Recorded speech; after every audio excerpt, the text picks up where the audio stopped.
So good afternoon, everyone. My name is Daniel Pichler from SPI. I'm here with my colleague Paula Dinuncio and Enrique Hernández from Loop Diagnostics. Enrique, it's nice to have you here. Thank you for being with us.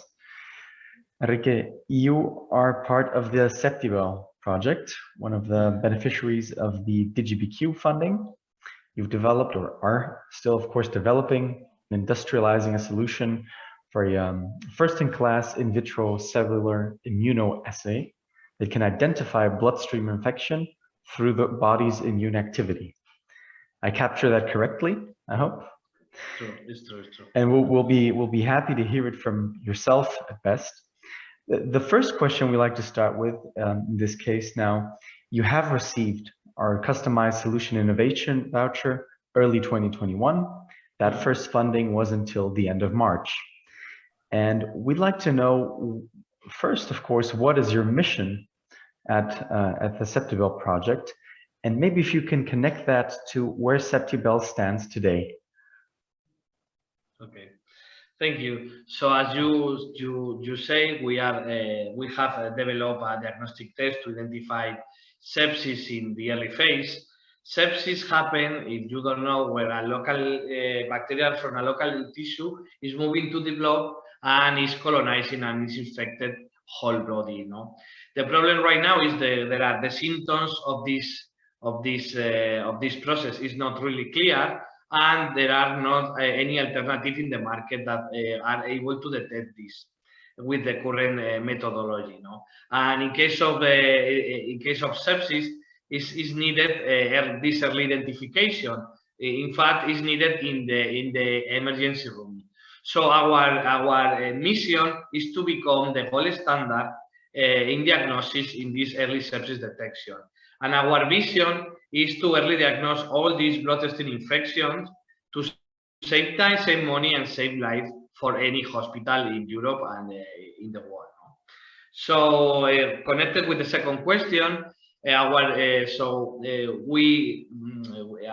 the DIGI-B-CUBE, we have a product, an MVP product, that this is just the lateral flow and just the reactive. And the idea is to digitalize the result of this test in order that this test can be directly used in any emergency department. No?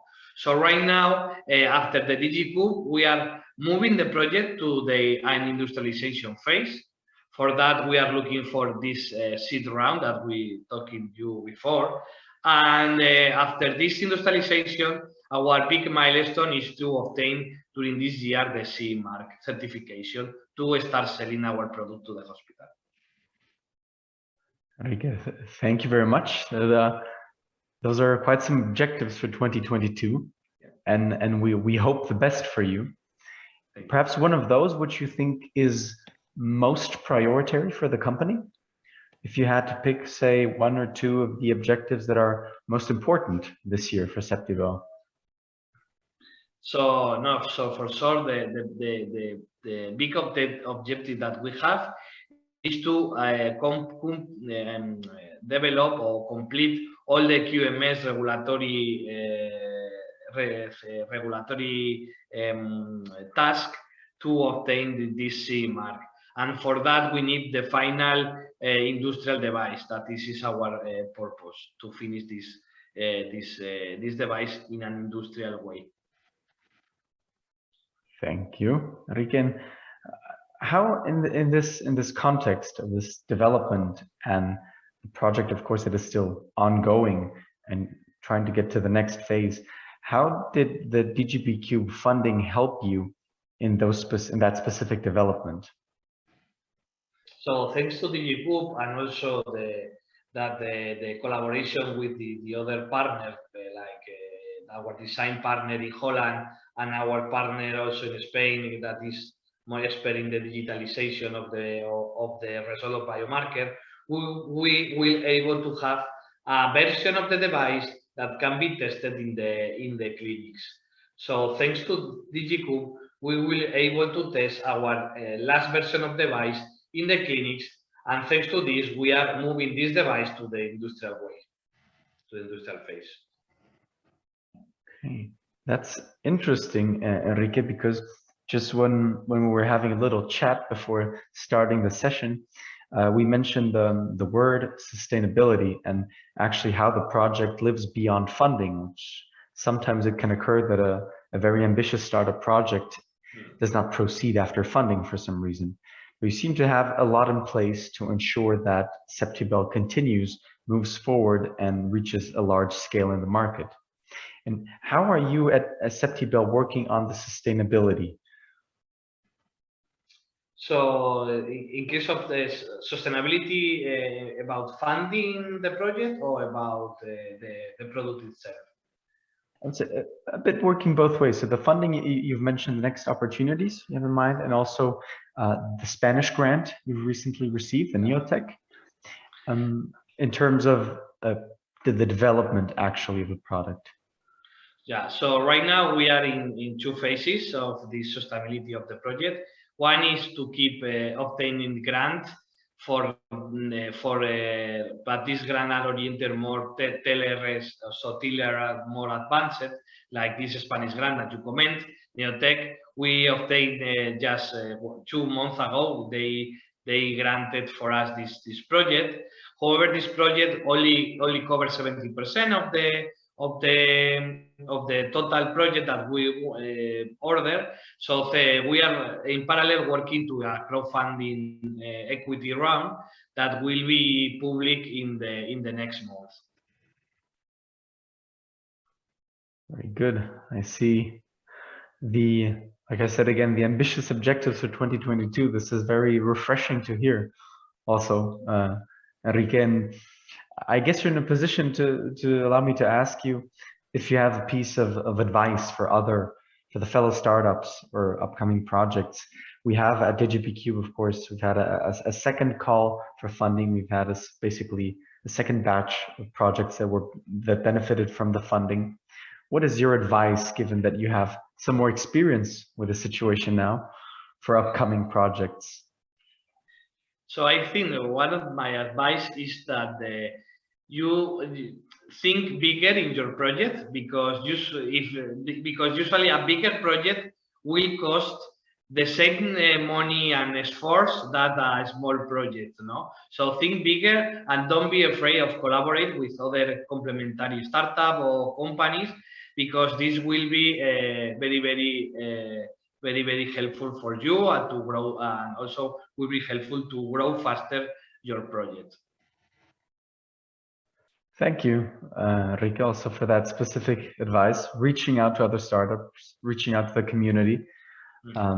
Also, perhaps, I assume you have reached within DIGI-B-CUBE also to other startups, was that correct? Yeah. Yes, so it's about the community building. Yes, we've been hearing that, and that's nice of you to put it out there again. Would you have some, but I will pass the word on to Paola as well, because she usually has some interesting questions as well that she keeps noting. But would you have some last remarks you'd like to say, or something you'd like to address with this platform? So final remarks so I think is you have to keep working in the project, and still you have to think bigger, and don't be afraid because you didn't achieve all the objectives, because usually to take time, also take time to you for understand the process of innovation, because it's not easy. It's the process of innovation is very chaotic in some ways, and don't be afraid to collaborate with other companies, because this will be help to you a lot. Thank you very much, Enrique. Paola, I think do you have a question there, or was it just my impression?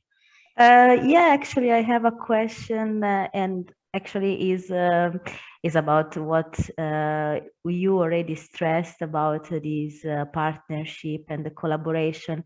And I was curious to understand, like, when you have this confrontation with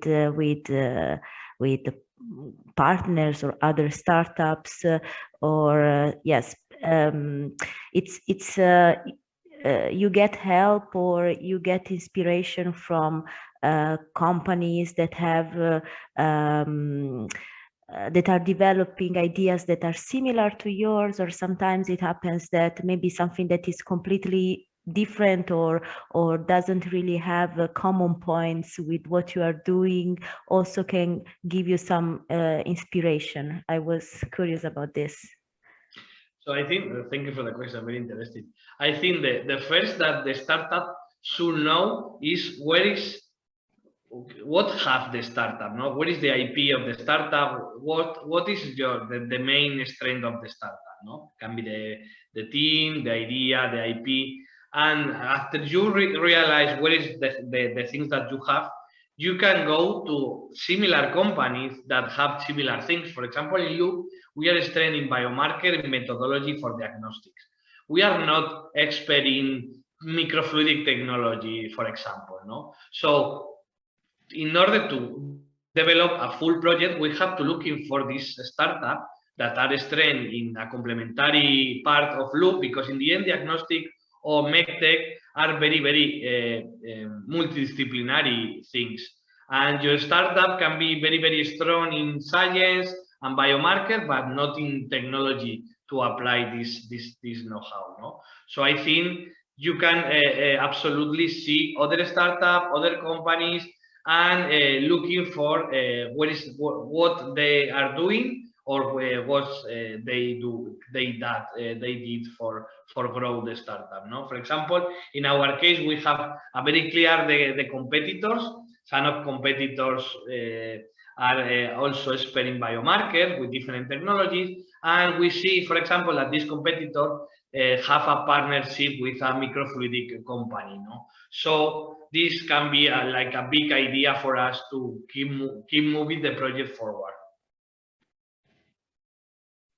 Yeah, it's interesting how we usually see the competition not always in a good way. Sometimes it could be too much confrontation, too much stress, but actually sometimes having the chance to look at what other people do can also you can also use what you see for yourself, for your ideas. So yeah, thank you. Thank you. Enrique, we're at the end of our questions, but of course, now we'd also like to ask you if you have any questions directed toward us. I mean, you have now 2 more faces to the DIGI-B-CUBE project, so also please feel free to connect with us if you have any questions about the project itself, funding, other partners, etc. Okay. And otherwise, the floor is yours if you now have any questions. So no, thank you for the offering. So in fact, I think it's very interesting to keep following the project in order to see the impact that this project like DIGI-B-CUBE is doing. I think it's very, very interesting. And let's see if we can achieve this Death Valley during this year. Is critical for us, but this is the way that the startups have to work. We wish you a nice journey out of Death Valley for the next few months. Thank you. We can have a nice day. I hope Barcelona is just as sunny as here in Porto. So, and we wish you a remainder of a good week, of course. Yeah, and good luck with your idea, with the development, the industrialization, and Yes. Thank you very much for the interview. Thank you, and we will talk to you soon.